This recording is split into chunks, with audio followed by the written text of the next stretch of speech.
"We didn't want to bother you overseas," my mother said, not quite meeting my eyes. "You had enough going on. It's just a house, and it's just a dog." I stood in the driveway of a house that wasn't mine anymore, still in my uniform, my duffel bag at my feet, staring at a stranger's porch furniture where my mother's garden used to be. Somewhere behind that house, in a yard I couldn't walk into anymore, was where Bear used to wait for me every single day I came home from school. He hadn't waited for me this time, and nobody had thought I deserved to know why. If you've ever been betrayed by someone you trusted, hit the like button now.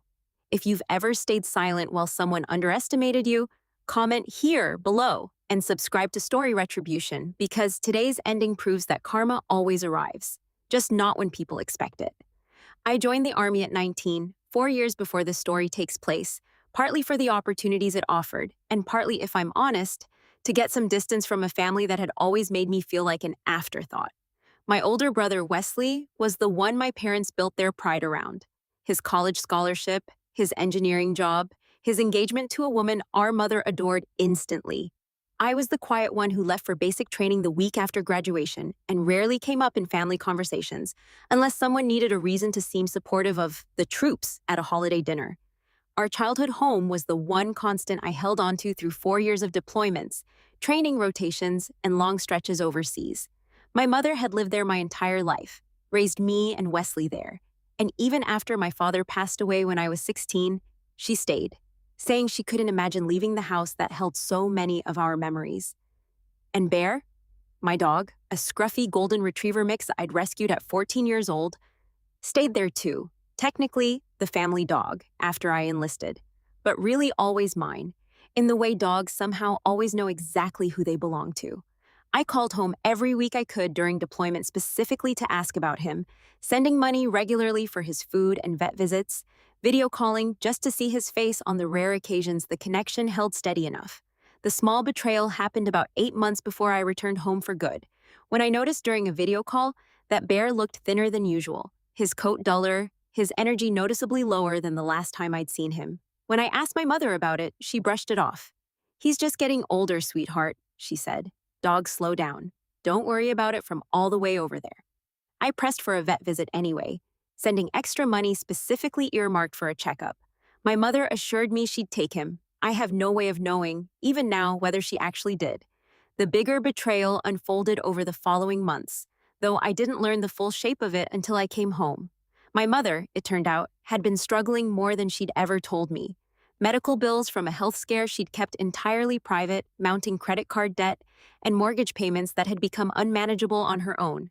Rather than telling me any of this, rather than giving me the chance to help, or even simply know what was happening to the house I still called home, she made the decision quietly, with Wesley's help, to sell the house 6 months before my deployment ended. Nobody told me, not during a single phone call, not during a single email. I found out when I called 2 weeks before my return flight to confirm details about coming home, and my mother, after a long, uncomfortable pause, finally said, "Actually, sweetheart, there's something we should have told you sooner."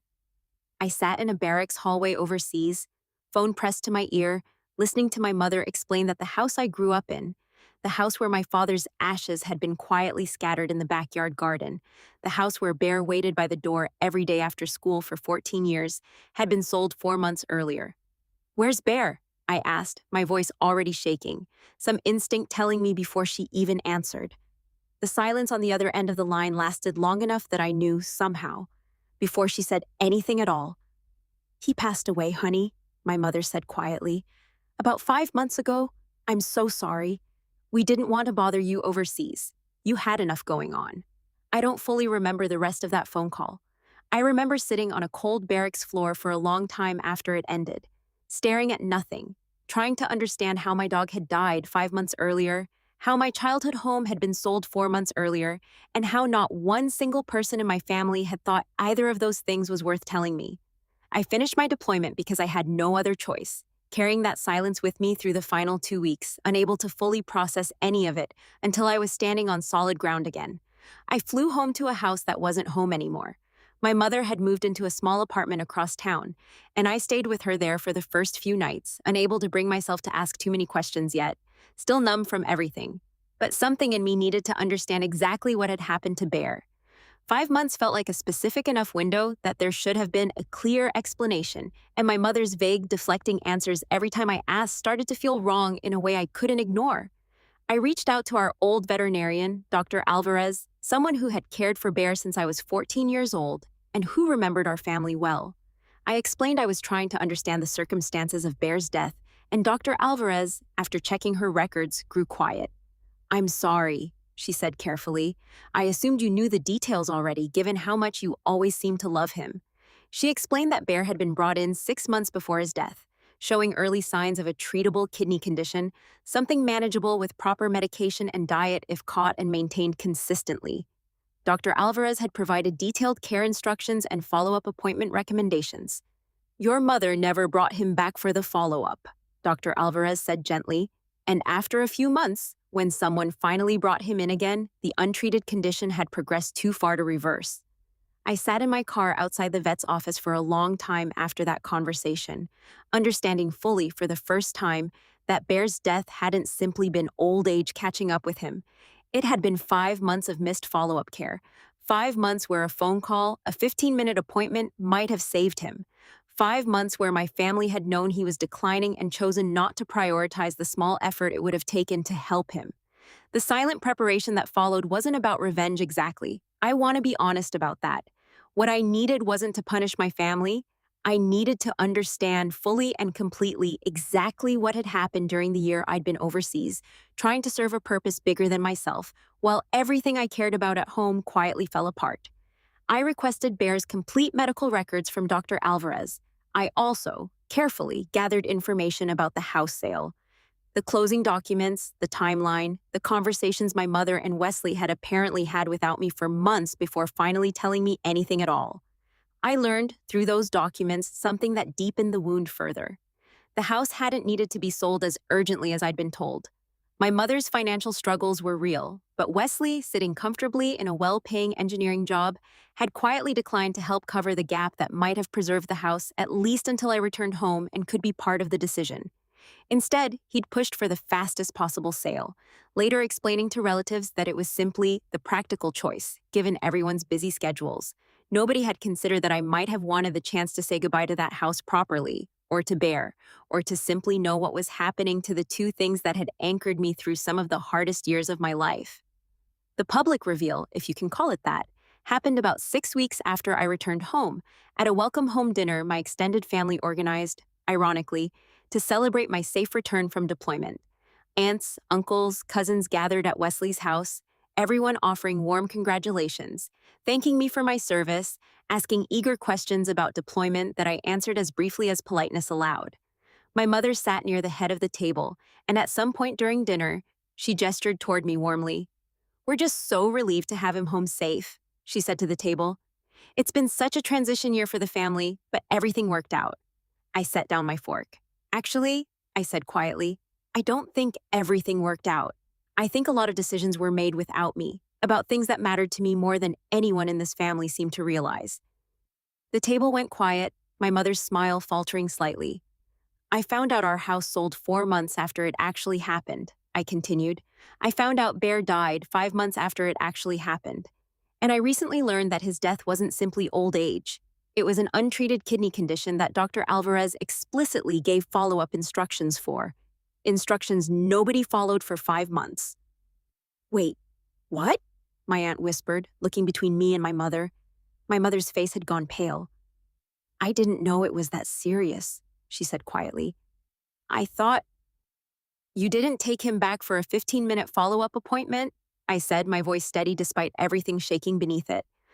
"For 5 months, while I was overseas, sending money specifically for his care, asking about him every single call, trusting that the one thing I couldn't personally do myself was actually being handled." Wesley shifted uncomfortably at the far end of the table. "We were dealing with a lot," he said. "The house, Mom's health stuff, it wasn't exactly the top priority." "He was my dog," I said, my voice finally cracking slightly despite months of holding this together. "He waited for me every single day for 14 years. And when I was finally the one who couldn't be there, nobody thought he deserved 15 minutes at a vet's office." The family reactions unfolded slowly and uncomfortably around the table after that, My mother reached for my hand, tears forming. "I'm so sorry," she said. "I was overwhelmed.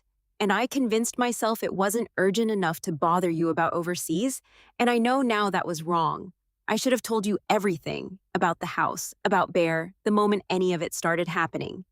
Wesley didn't apologize as directly, offering instead a quieter, more defensive acknowledgement that he probably could have handled things differently, an admission that felt insufficient against the weight of 5 silent months. I didn't yell, I didn't storm out. I simply sat there surrounded by relatives who had spent the evening thanking me for my service, while apparently forgetting that service doesn't mean a person stops needing the people back home to show up for the things that matter most. The emotional resolution didn't arrive neatly that night, and I want to be honest about that too. Some griefs don't resolve in a single dinner conversation, no matter how honest it becomes. My mother and I spent the following months slowly rebuilding trust, her showing up in small, consistent ways she hadn't before. Regular calls, honest updates, a willingness to include me in decisions rather than shield me from them. I visited Bear's old yard once, the new owners kind enough to let me stand there for a few quiet minutes before I left for good.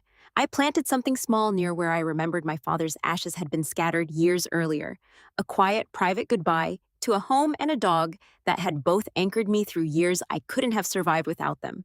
I didn't feel triumphant driving away from that welcome home dinner.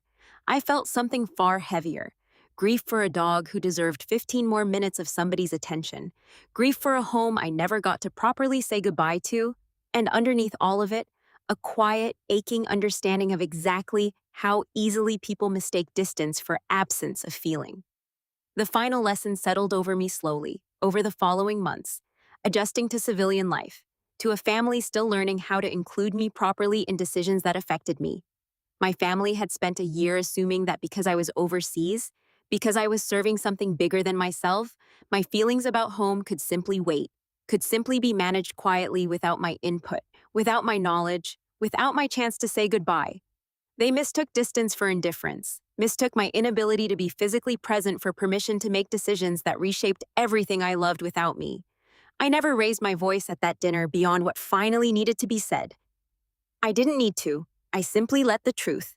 5 silent months, one missed follow-up appointment, one house sold without a single phone call, speak for exactly how much had been quietly taken from me while I was somewhere else, trusting the people I loved to hold on to what mattered until I could come home to it. Karma doesn't always announce itself as justice. Sometimes it simply announces itself as understanding, arriving too late to save what mattered most, but early enough to make sure it's never allowed to happen again. If this story resonated with you, hit that like button right now. Tell me in the comments, what would you have done in my situation? If you enjoy stories about family betrayal, emotional drama, shocking revenge, and the justice that always finds its way back, subscribe to Story Retribution and turn on the bell so you never miss the next story. Tomorrow's story might be even more unbelievable. See you then.